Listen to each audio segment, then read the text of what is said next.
छोटा बाटे रे, दुनिया तोरा अचरा से भी छोटा बाटे रे।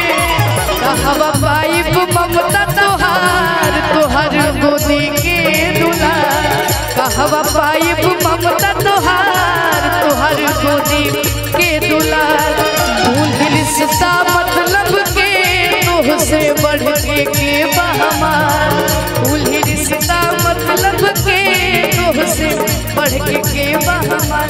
हम चाहते हैं गुरुजी बृजमोहन दास महाराज जी, हम चाहते हैं, हमारा आग्रह है कि आप हमारे बीच में आइए और एक माँ का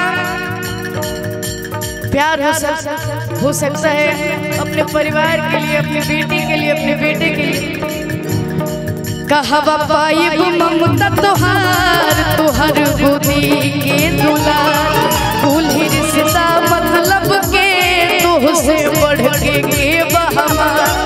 माए हर रिश्ता के प्यार बड़ा छोटा बाटे रे, और दुनिया तोरा अचरा से भी छोटा बाटे रे, दुनिया तोरा अचरा से भी छोटा बाटे रे।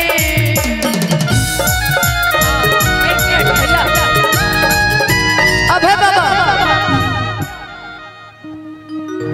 चूँकि माँ तो माँ ही होती हैं और मेरी माँ बहुत इमोशनल है, बहुत इमोशनल है मेरी माँ।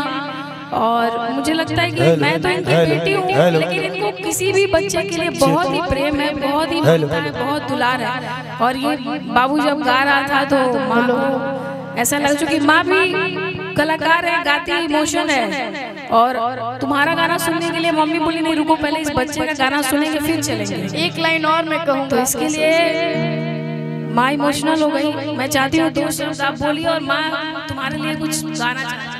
देखिए आप तो बड़े हो गए हैं, लेकिन जब माँ बेटा का ब्याह करने जाती है तो यही सवाल करती है, अपने स्तन को स्पर्श कराती है और कहती है दूधावा के किया बाबू हमारा के दी हो।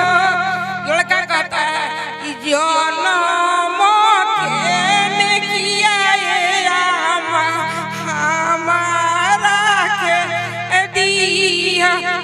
यही कहूँगी सभी बच्चों से, जितने देश के बच्चे हैं कि अपने अपने माँ के दूध को कर्ज को चुकाना भूलना मत। माँ 9 महीने पेट में रखती है, अपने खून से सींचती है, तभी वह आगे बढ़ता है।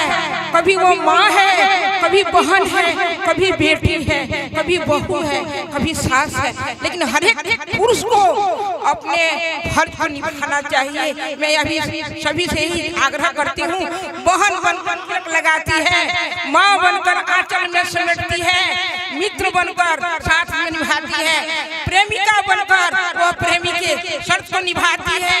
और जो भी है एक औरत ही एक पुरुष को आगे बढ़ाती है, चाहे वो माँ है, बहन है, बेटी है, सभी रूप में उसको पूजा जाता है।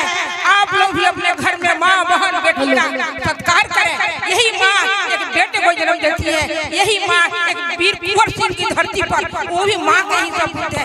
यही माँ कि कितने बड़े कलाकार को जन्म दी है, सारे जितने लोग हैं एक माँ के कोख से जन्मे हैं, इसलिए माँ के कोख को कलंकित न करें। जय श्री राम। एक लाइन लास्ट में आप रुकिए, आप बोल लीजिए महाराज। देखिए माँ बेटे का प्यार पूरा दुनिया जानता है। इस समय साक्षात माँ खड़ी है। अभी 2 दिन बाद प्रभु राम का भी जन्म होने वाला है, तो मैं तो यही कहूँगा, अभी देखकर मेरे मन में भाव आ गया कि तू कितनी भोली है, तू कितनी प्यारी है, तू कितनी भोली है, तू कितनी प्यारी है, न्यारी न्यारी है। ओ माँ, ओ माँ, ओ माँ, ओ माँ, ये जो दुनिया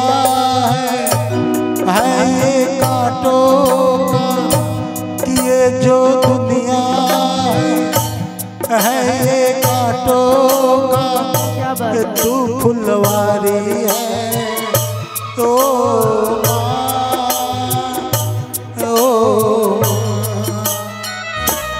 बस सब लोग अपनी माँ के एक बार जयकार बोलिए। जगत माता की जय। जय श्री राम। और हम चाहते हैं महाराज जी एक लाइन और भैया कॉर्ड लगा दीजिए। आज मेरे लिए ये बहुत बड़ा सामान है, मेरे पास शब्द नहीं, मैं निशब्द हूँ। जैसा कि आपने कहा कि 9 महीने एक माँ अपने खून से अपने बच्चे को सींचती है कि 9 माह को खिया में रखलू सहेज के कि दिहलू जन्मवा माई सारा सुख तेज के कि कैसे गिनाई तोहर कितना उपकार बा। ई रोवा रोवा माई हो तोहर कर्जदार बा कि 9 माह को खिया में रखलू सहेज के। अभी के भैया कि 9 माह को खिया में रखलू सहेज के दिहलू जन्मवा माई सारा सुख तेज के। 9 माह को खिया में रखलू सहेज के दिहलू जन्मवा माई सारा सुख तेज के। कैसे गिनाई तोहर कितना उपकार बा, कैसे गिनाई तोहर कितना उपकार बा। रोवा रोवा माई हो तोहार कर्जदार बा, रोवा रोवा माई हो तोहार कर्जदार बा। अमृत के धार के हो कितना पियाए गो माई बिना, अमृत के धार के हो कितना पियाए गो माई बिना। कैसे करे जावा जुड़ाए भाई गो माई बिना, कैसे करे जावा जुड़ाए माई बिना। हाँ हाँ 9 माह को खिया में रखलू सहेज के दिहलू जन्मवा माई सारा सुख तेज के।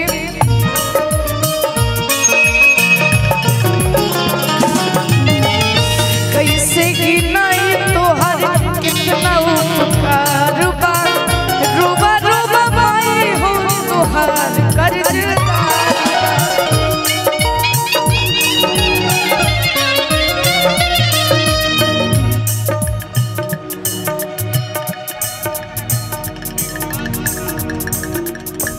करके जीवतिया के उम्र बढ़ाइए गो माई बिना, करके जीवतिया के उम्र बढ़ाइए गो माई बिना। कैसे करे जावा जुड़ाइए भाई गो माई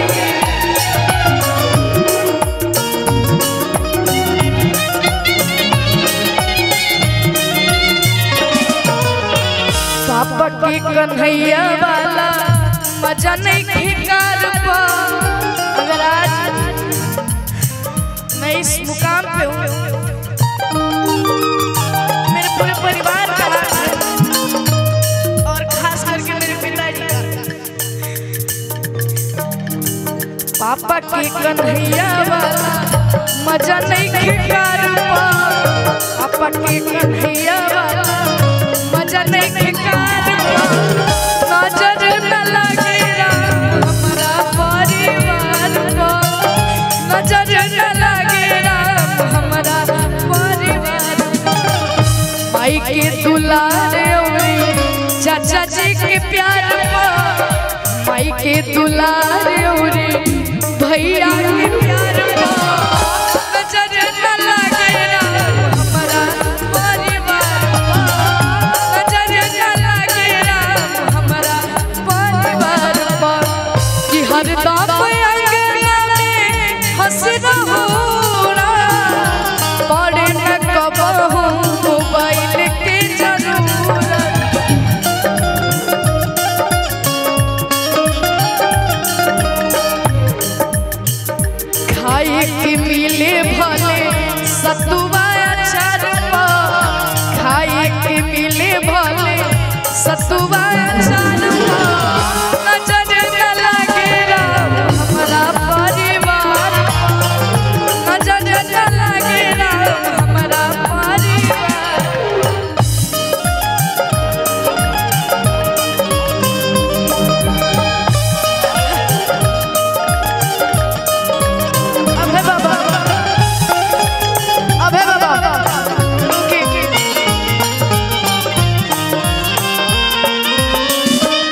चाहता नहीं माहौल अब चेंज करल जाओ और 2-3 लाइन आज भैया के जनेऊ